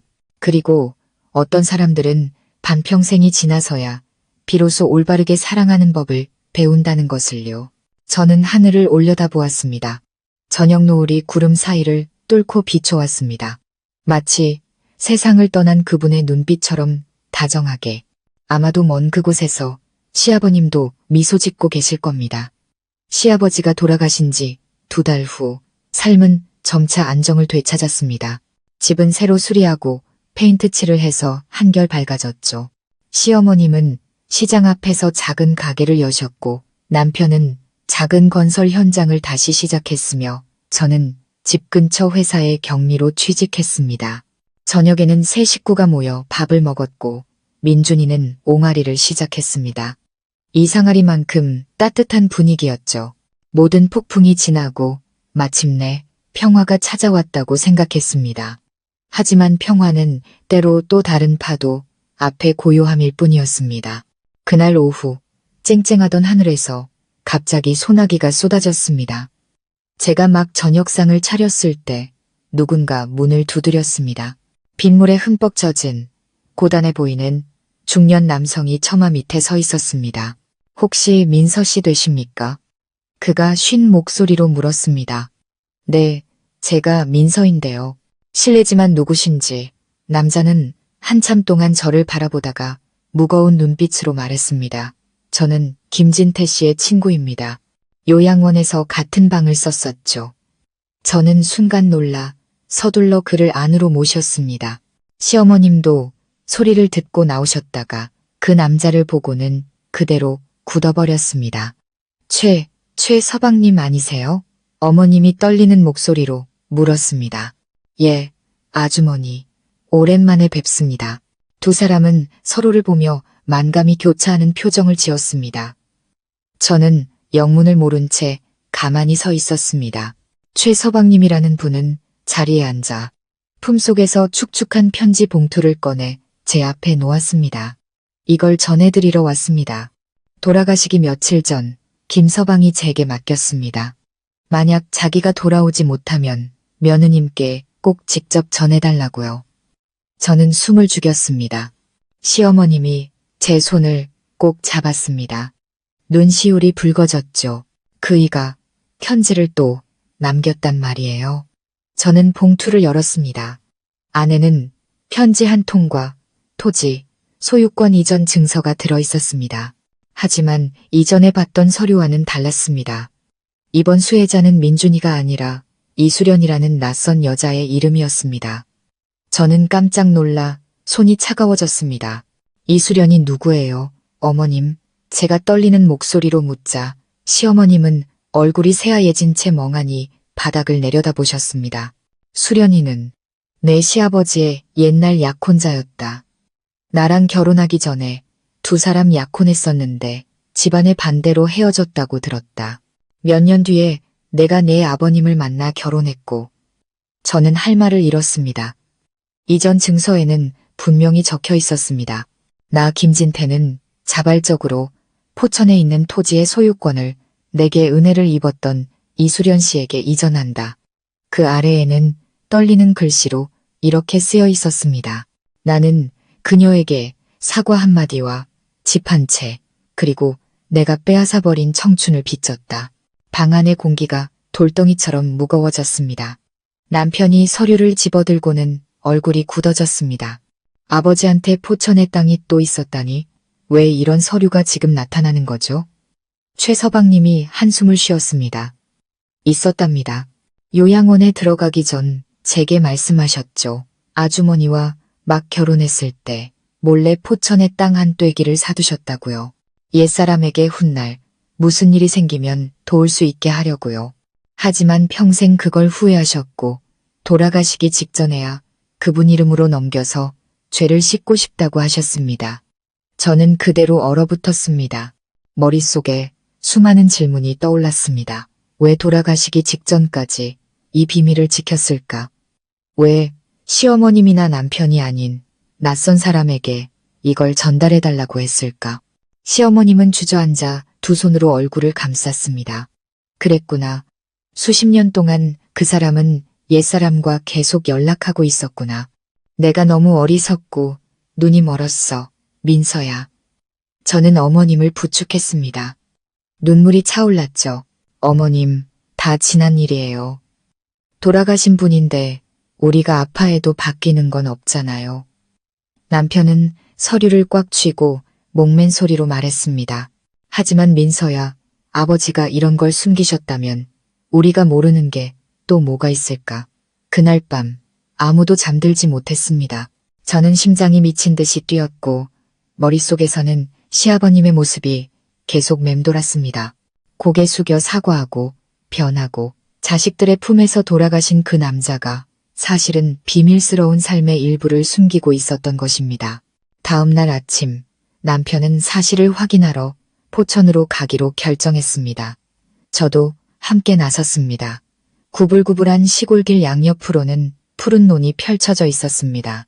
이수련이라는 이름을 대자 마을 사람들은 모두 말했습니다. 아, 수련 씨요? 저기 마을 끝에 살아요. 혼자 딸 키우면서 20년 넘게 고생 많이 했지. 저와 남편은 서로를 바라보았습니다. 두 사람의 심장이 동시에 조여왔습니다. 마을 끝에 도착하자 낡은 양철 지붕의 작은 집이 보였습니다. 머리가 하얗게 센깡 마른 여인이 문가에 앉아 바느질을 하고 있었습니다. 차 소리를 듣고 고개를 든 그녀는 우리를 보자 눈이 동그래졌습니다. 혹시 수련 씨 되시나요? 제가 묻자 그녀가 대답했습니다. 네, 두 분은 김진태 씨 자제분들이시군요. 남편이 고개를 끄덕였습니다. 그녀는 한숨을 쉬며 눈시울을 붉혔습니다. 언젠가 이런 날이 올 줄 알았어요. 그이가 예전에 이곳에 와서 무릎 꿇고 사죄했어요. 평생을 후회 속에 살았다고요. 저는 이미 용서했으니 마음의 짐을 내려놓으라고 했습니다. 그런데도 기어이 이 땅을 남기고 갔더군요. 자신 때문에 고생한 사람이 남은 생이라도 평안하게 살았으면 좋겠다면서요. 그녀는 목이 메어 눈물을 흘렸습니다. 저는 받지 않을 겁니다. 그 땅 이미 그분 손주 앞으로 다시 명예 이전해달라고 동사무소에 맡겨뒀어요.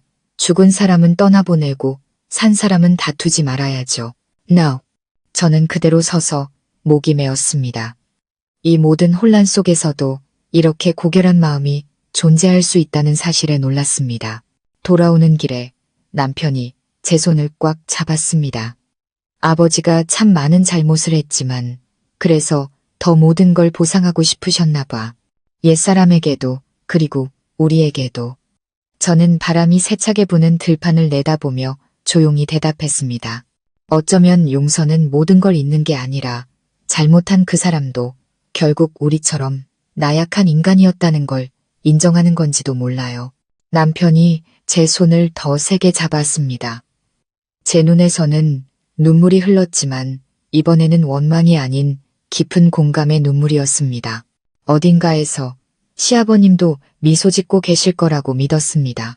마침내 그를 상처 입혔던 사람들이 모두 용서의 길을 선택했으니까요. 포천에서 돌아온 지 사흘이 지났지만 저는 여전히 충격에서 벗어나지 못했습니다. 수련 씨가 했던 말, 그 여인의 눈물, 그리고 자신을 괴롭힌 사람에게 베푼 그 너그러운 마음이 계속 머릿속을 맴돌았습니다. 모든 것이 끝났다고 생각했지만 아니었습니다. 그날 아침 제가 민준이에게 분유를 타주고 있을 때 문 두드리는 소리가 들렸습니다. 우체부가 조심스럽게 봉인된 갈색 봉투를 건넸습니다. 겉면에는 익숙하고 기울어진 글씨체로 적혀 있었습니다. 민서에게 보낸 사람 이수련. 제 손이 떨렸습니다. 집안에 앉아 계시던 시어머님은 봉투를 보자마자 안색이 변했습니다. 그 여자가 너한테 뭘 보낸 거냐, 민서야? 저는 말없이 조심스럽게 편지를 열었습니다. 안에는 종이 3장이 들어 있었습니다. 손으로 쓴 편지 1통, 출생증명서, 사본 1장, 그리고 누렇게 바랜 낡은 사진 1장. 사진을 보자마자 저는 그대로 얼어붙었습니다. 젊은 시절의 시아버지가 임신한 여자와 나란히 서 있는 사진이었습니다. 사진 아래에는 진태와 수련, 1998년이라는 글씨가 희미하게 적혀 있었습니다. 저는 출생증명서로 눈을 돌렸습니다. 불안에는 김진태라고 적혀 있었고 란에는 이한나라는 이름이 있었습니다. 출생일은 남편과 제가 결혼하기 딱 3개월 전이었습니다. 심장이 멎는 것 같았죠. 시어머님이 떨리는 손으로 서류를 받아들었습니다. 다 읽고 나서는 의자에 주저앉고 말았습니다. 맙소사, 그이가 혼외자가 있었단 말이야. 저는 그 자리에 못 박힌 듯 서 있었습니다. 주변의 모든 소리가 사라지고 처마 끝에서 떨어지는 차가운 빗소리만이 들려왔습니다. 저는 편지를 계속 읽었습니다. 떨리는 글씨체, 한 줄 한 줄이 심장을 베는 듯 했습니다. 민서 씨, 아마 진실을 알게 되셨겠지요. 이 비밀을 영원히 지키지 못해 죄송합니다. 저와 김진태 씨 사이에는 딸 한나가 있었습니다. 그 사람은 몰랐어요. 제가 임신했을 때 그 사람 집안에서 가문의 명예를 지켜야 한다며 다른 여자와 결혼하라고 강요했습니다. 저는 혼자 떠나 아이를 낳았죠. 몇 년 후 그 사람이 요양원으로 저를 찾아왔을 때 비로소 모든 걸 털어놓았습니다. 그는 무릎 꿇고 울면서 아이를 보게 해달라고 빌었지만 저는 허락하지 않았습니다. 한 여자를 공포에 떨게 했던 사람이 또 다른 자식에게 그런 상처를 주어서는 안 된다고 말했습니다. 돌아가시기 며칠 전 그는 제게 말했습니다. 전 재산을 손주에게 남겼다고요. 저는 그 손주가 민준이라는 걸 압니다. 그는 며느리에게 빚을 졌지만 잃어버린 딸에게도 빚을 졌다고 했습니다. 다음 생이 있다면 두 아이가 남매로 만나길 바란다고요. 이 편지를 보내는 것은 과거를 들추기 위함이 아닙니다. 그저 당신 남편과 같은 피를 나눈 한나라는 소녀가 제가 남긴 작은 집에서 홀로 살아가고 있다는 사실을 알려드리고 싶었습니다.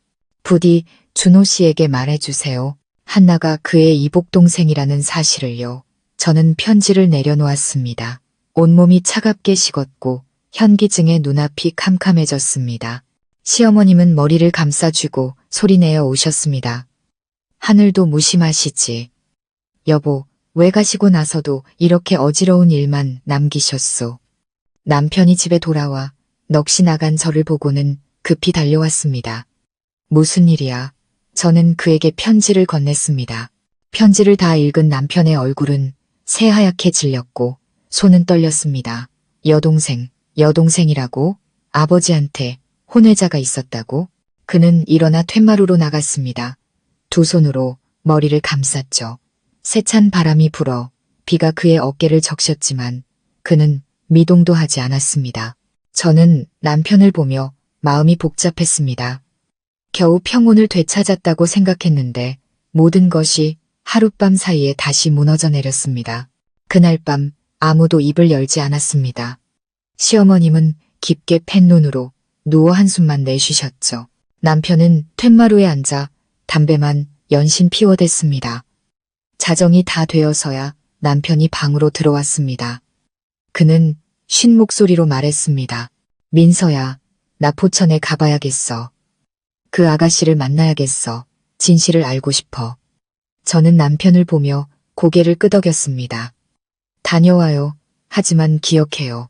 그 사람이 누구든 그 사람 잘못은 아니에요. 잘못한 사람은 이미 돌아가셨으니까. 남편은 한참 동안 저를 바라보다가 조용히 제 손을 잡았습니다. 당신 말이 맞아. 그저 나한테 여동생이 정말 있는지 알고 싶을 뿐이야.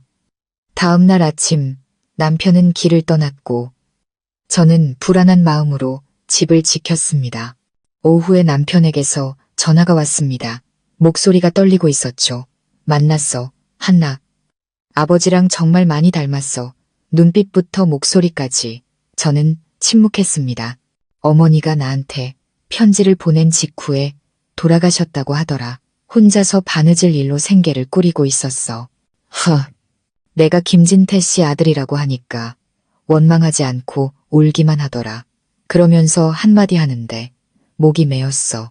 오빠, 어서 돌아가세요. 어머니께서 더 아프시게 하지 마세요. 라고. 그 말을 듣자 제 마음도 무너져 내렸습니다. 아마 한나는 평생 누구도 씻어줄 수 없는 상처를 안고 살아왔을 겁니다. 남편이 목맨 소리로 말을 이었습니다. 아버지 산소에 데려오고 싶어. 어쨌든 핏줄이잖아. 당신 생각은 어때? 저는 깊은 숨을 내쉬었습니다. 당신이 옳다고 생각하는 대로 해요. 아버님이 살아계셨어도 그걸 바라셨을 거예요. 사흘 후 한나가 남편을 따라 집에 왔습니다. 작고 가냘픈 체구에 맑은 얼굴, 슬프지만 부드러운 눈빛을 가진 소녀였습니다. 집에 들어서자 그녀는 시어머님께 정중하게 고개를 숙였습니다. 시어머님은 잠시 멈칫하더니 이내 울음을 터뜨렸습니다. 네가 그 일을 참 많이 닮았구나. 한나는 그저 미소 지으며 조용히 눈물을 흘렸습니다. 너무 늦게 와서 죄송해요. 누구도 더는 상처받게 하고 싶지 않았어요. 저는 그 소녀를 바라보았습니다. 한때 저를 고통스럽게 했던 사람의 피를 이어받은 그녀를 보며 마음속에서 이상한 감정이 피어올랐습니다. 더는 분노도 미움도 없었습니다. 그저 연민만이 남았죠. 그녀는 제단 앞으로 다가가 조용히 기도했습니다. 아버지를 원망하지 않아요. 그저 편히 쉬시길 바랄 뿐이에요. 저는 용서했어요. 집안은 쥐 죽은 듯 고요했습니다. 밖에서는 비가 막 그쳤고 저녁 햇살이 창문으로 들어와 시아버님의 영정사진을 비췄습니다. 사진 속 아버님은 이상하리만큼 평온하게 미소 짓고 계셨습니다. 그날 밤 저는 민준이를 안고 잠이 들었습니다. 수많은 생각에 잠겼죠. 저는 깨달았습니다. 인생에는 지울 수 없는 고통도 있지만 그 고통은 오직 너그러움으로만 바꿀 수 있다는 것을요. 시아버지는 잘못했지만 적어도 마지막에는 남겨진 사람들이 용서를 배울 기회라는 올바른 유산을 남겼습니다. 그리고 그 순간 저는 알았습니다. 앞으로 어떤 폭풍이 더 몰아닥치더라도 저는 이미 그것을 헤쳐나갈 만큼 강해졌다는 것을요. 한나가 온 후로 집안에는 웃음소리가 조금씩 늘었습니다. 모두들 사이에 아직 어색함이 남아 있었지만 그 소녀의 진심 어린 모습에 누구도 그녀를 멀리할 수 없었습니다. 한나는 시어머님을 도와 요리를 하고 민준이를 돌보고 조용히 대화를 나누었습니다. 그녀는 저를 언니라고 불렀고 마치 오래전부터 알고 지낸 사이처럼 예의 바르고 다정했습니다. 저는 그녀를 보며 형언할 수 없는 감정을 느꼈습니다. 연민과 안타까움, 그리고 존경심. 사람은 잘못된 환경에서 태어났을지라도 올바른 삶의 방식을 선택할 수 있다는 것을 그녀가 보여주었기 때문입니다. 남편은 한나를 진짜 오빠처럼 챙겼습니다. 운전을 가르쳐주고 읍내 양장점에서 일자리를 구하는 것도 도와주었죠. 시어머님은 매일같이 말씀하셨습니다. 그이가 살아있어서 이 모습을 봤더라면 얼마나 마음 편히 눈을 감았을까. 라이언, 저는 모든 상처가 아물었다고 생각했습니다. 하지만 운명은 또다시 낯선 전화 한 통으로 새로운 균열을 만들어냈습니다. 그날 오후 제가 집을 청소하고 있을 때 전화벨이 울렸습니다. 수화기 너머에서는 낮고 단호한 남자의 목소리가 들려왔습니다. 실례지만 구 김진태 씨 댁 맞습니까? 네, 맞습니다. 저는 그분의 며느리입니다. 저는 민 변호사라고 합니다. 김진태 선생님께서 돌아가시기 전 저희 사무실에 유언장 원본을 한 부 남기셨습니다.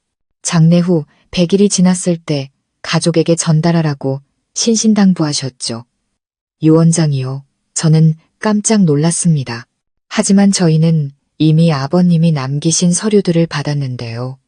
남자의 목소리는 부드럽지만 단호했습니다. 아마 그건 두 번째 사본일 겁니다. 법적 효력을 갖는 최종본은 이것입니다. 내일 사무실로 오셔서 수령해 주시기 바랍니다.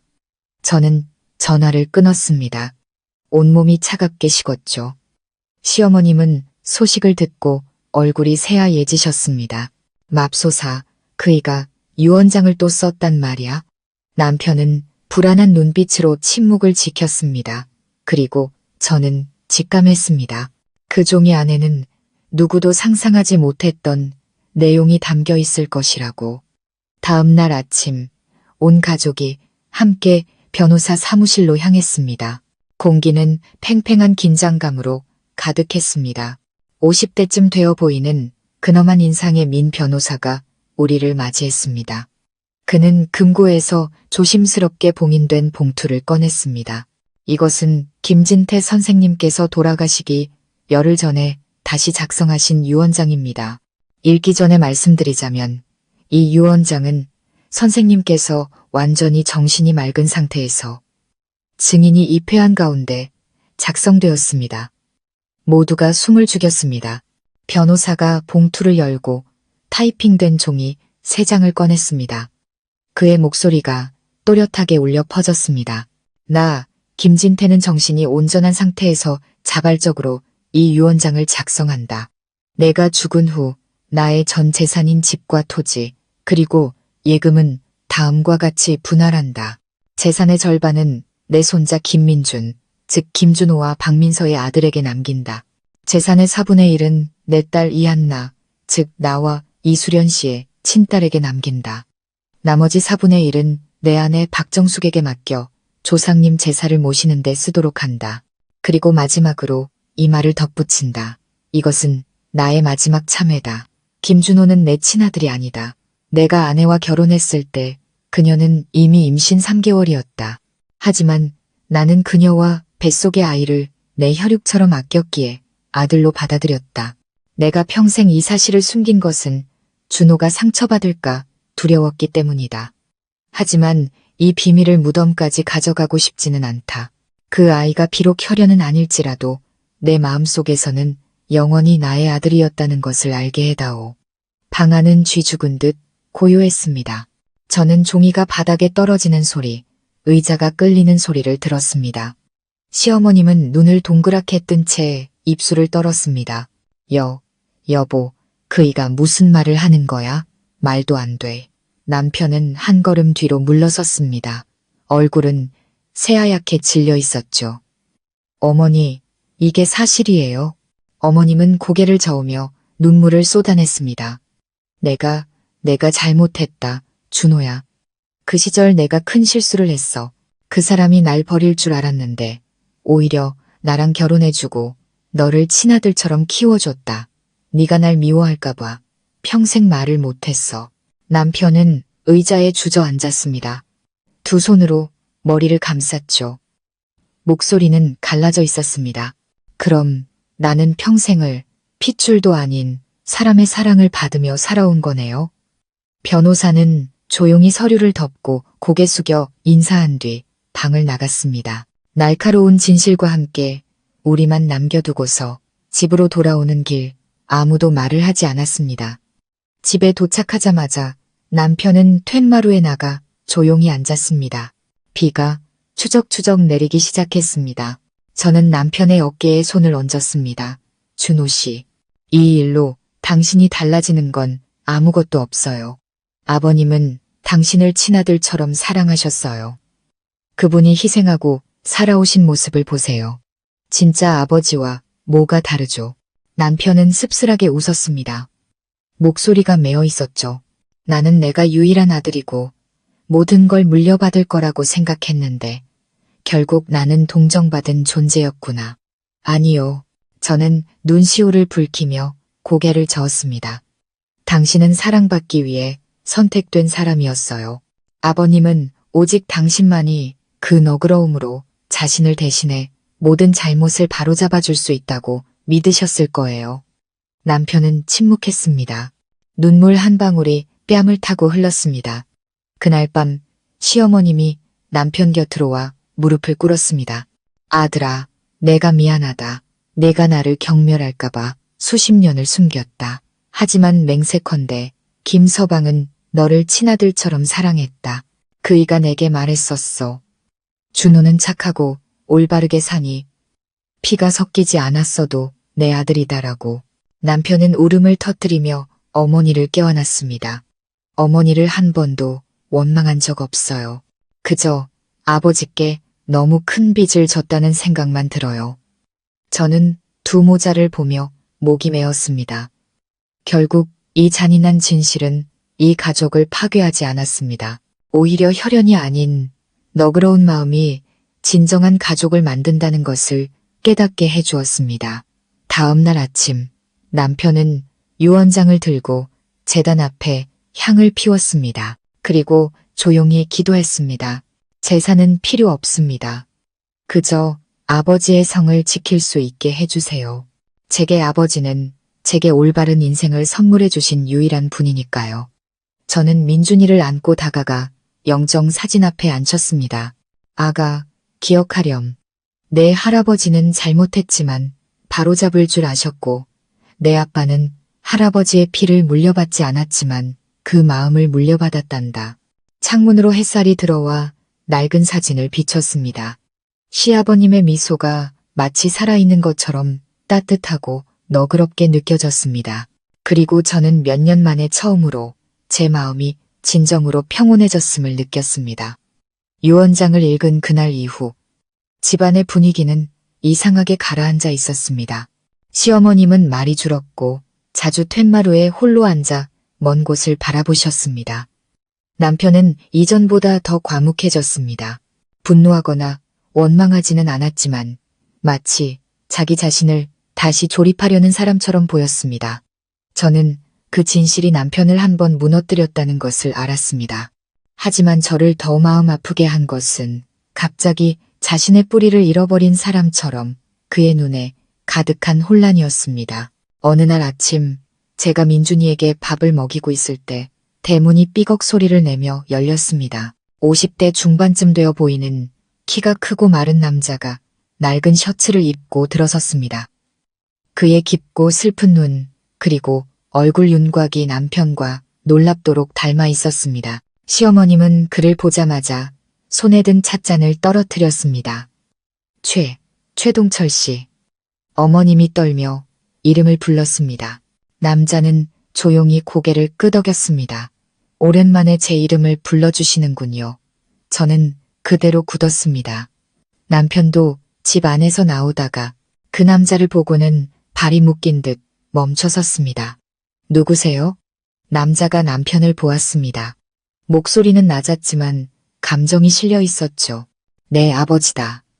36년 동안 단 한 번도 내 아들이라고 찾아오지 못했던 내 친아버지. 집안의 공기가 얼어붙었습니다.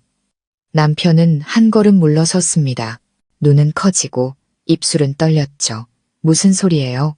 제 아버지는 김진태 씨예요. 남자는 입술을 굳게 다물고 주머니에서 낡은 봉투를 꺼냈습니다.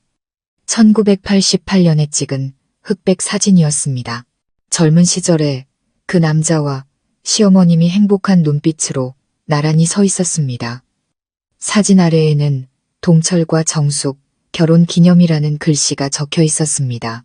저는 숨이 멎었습니다. 시어머님은 고개를 푹 숙인 채 눈물을 쏟아냈습니다. 미안하다, 준호야. 저분이 하시는 말씀이 사실이다. 이분이 내 친아버지야. 남편은 어머니를 보았습니다. 그의 눈빛은 산산조각 나 있었습니다. 어머니, 왜 평생 저를 속이셨어요? 어머님이 흐느끼셨습니다.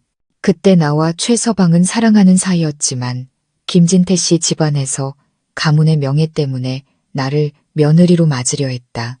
그때 네가 뱃속에 있었고 나는 최서방이 나를 버리고 떠난 줄 알았어. 그런데 김진태 씨가 나랑 결혼해주고 너를 친자식처럼 받아주었다. 최동철 씨는 주먹을 꽉 쥐었습니다. 목소리가 갈라졌죠. 나는 사고를 당했다. 거의 3년 동안 기억을 잃었었지. 정신을 차렸을 때 내 어머니는 이미 다른 사람의 아내였고 내 아들은 3살이 되어 있었다. 영원히 떠나려고 했지만 그럴 수가 없었다. 수년 동안 멀리서 너를 지켜보기만 했다. 감히 내 앞에 나설 용기가 없었다. 남편은 주저앉아 두 손으로 머리를 감쌌습니다. 숨을 가쁘게 몰아쉬었죠. 그럼 나는 평생 내가 누군지도 모르고 산 거네요.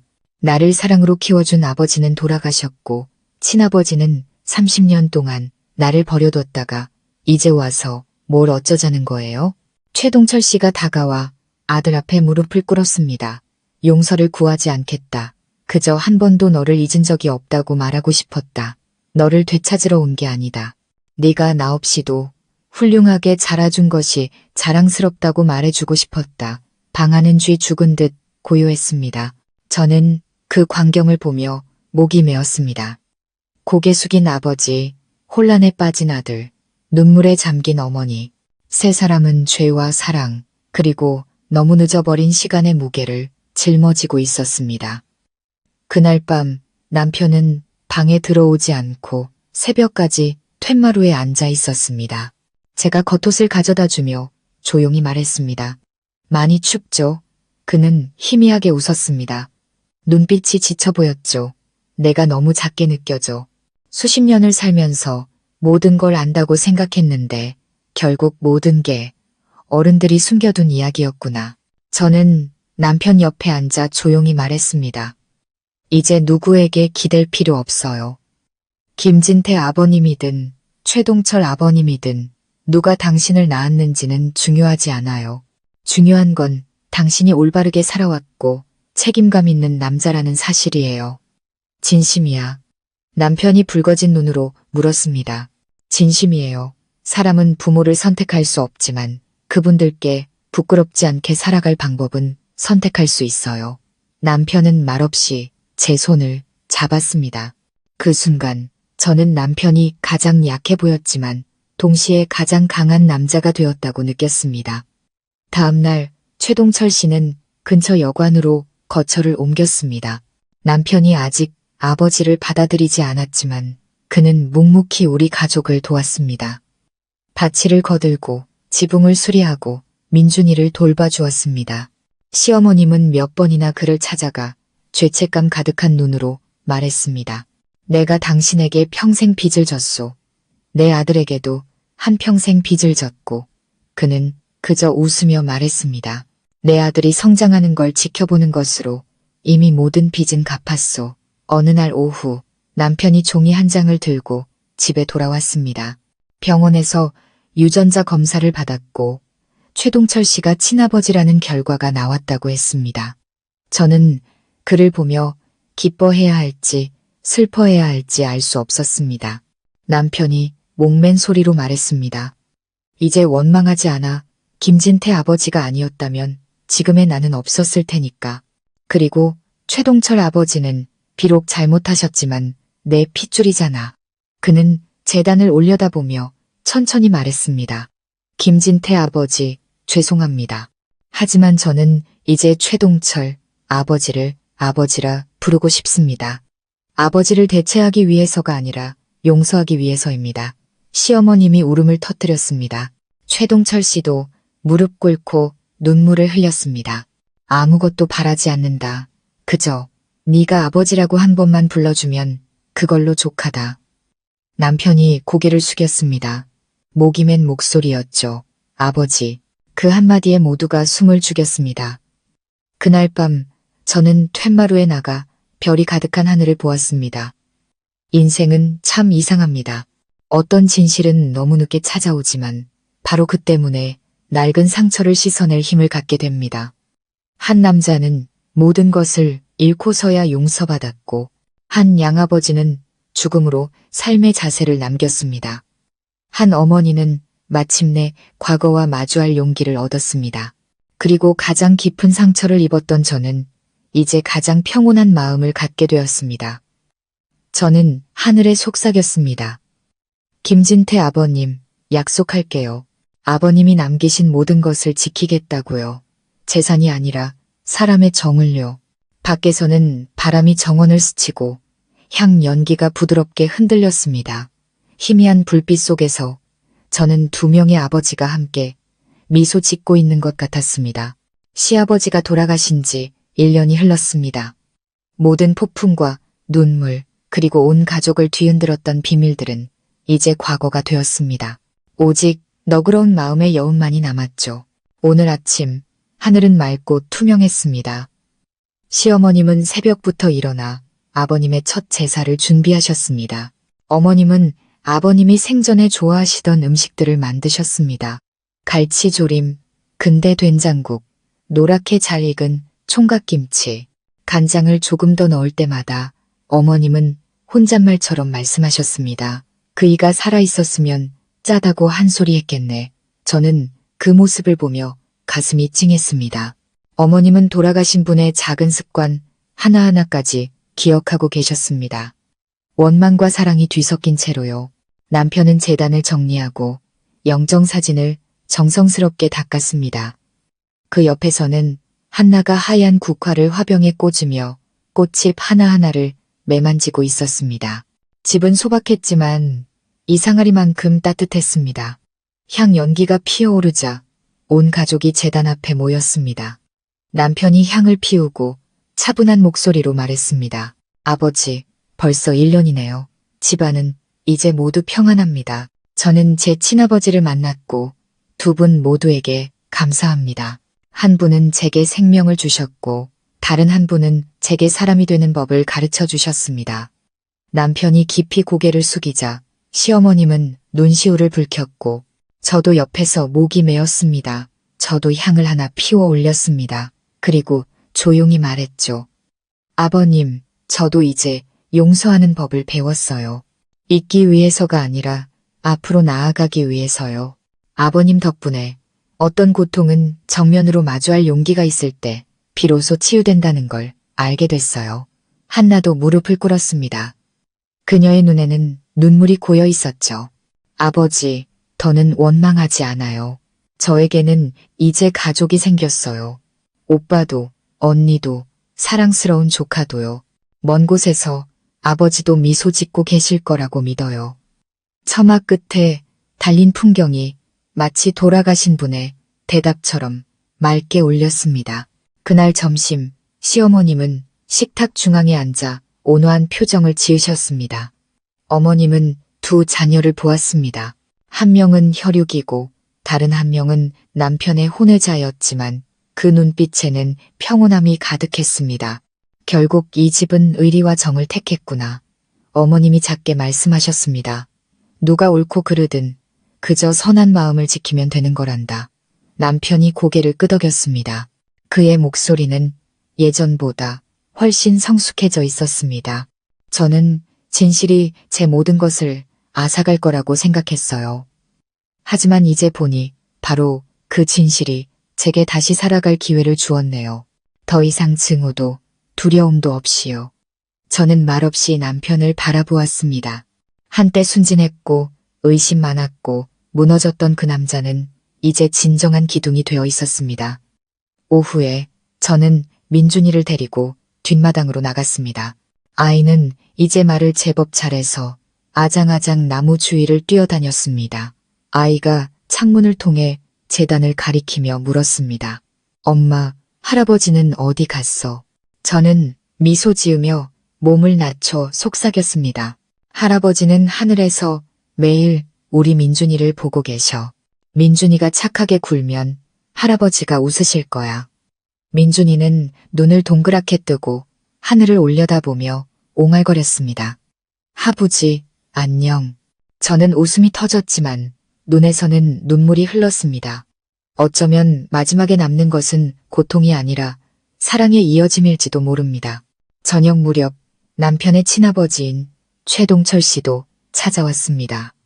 그는 국화 한 다발을 들고 와 김진태 아버님의 재단 앞에 조용히 놓았습니다. 그 친구가 내가 할 수 없었던 일을 대신해 주었소. 그가 낮고 쉰 목소리로 말했습니다. 나는 그에게 평생 빚을 졌소. 시어머님이 조용히 고개를 끄덕이며 바람처럼 가벼운 목소리로 대답했습니다. 우리 모두 잘못이 있지요. 하지만 다행히도 누구도 그 잘못을 무덤까지 가져가지는 않았소. 멈춰서 바로잡을 줄 아는 사람은 평안을 얻을 기회가 있는 법이지요. 남편이 다가가 최동철 씨의 손을 잡았습니다.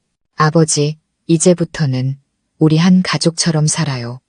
더 이상 누가 옳고 그른지는 따지지 말아요. 그저 부모와 형제, 그리고 자식과 손주만 있을 뿐이에요. 최동철 씨의 눈시울이 붉어졌습니다. 나는 그저 네가 나를 원망할까 두려웠다.